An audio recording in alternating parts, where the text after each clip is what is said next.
ए बबुआ के माई काहे रुसला हे? ए जी हमरा के 16 को नंबरी चाहिए, देवघर जइबै। अरे लॉकडाउन में तो सब खत्म हो गेलै। त सुना लाई दा को वरिया जइबै बाबा के नगरिया अहो पिया। लाई दा को वरिया जइबै बाबा के नगरिया अहो पिया। के दाना 16 को नमरिया अहो पिया। दे दाना 16 को नमरिया।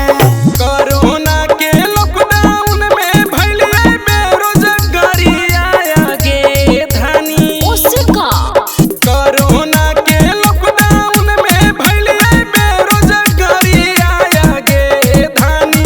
मतू जाहो बाबा के नगरिया आगे धानी। कहाँ से दियो 16 को नमरिया? ए जी देखो बहाना मत बनावा।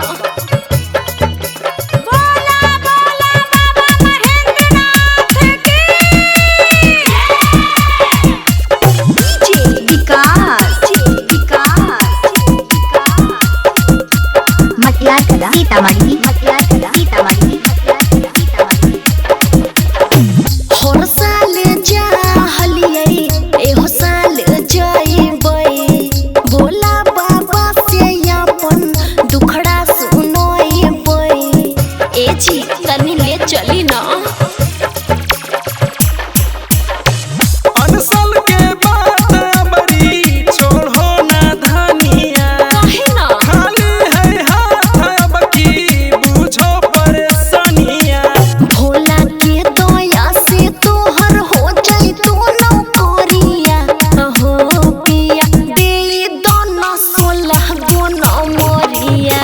आगे धानी कहाँ से दियो 16 को नमरिया?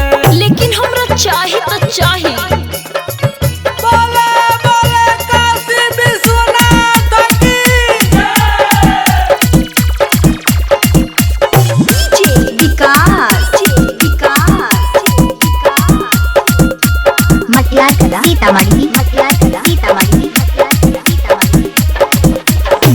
कतनो मनाइबो हमरा मनबो ना बात जी।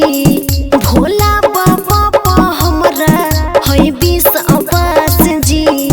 ए जी सुनी ना सब पूरा कर देथिन बाबा।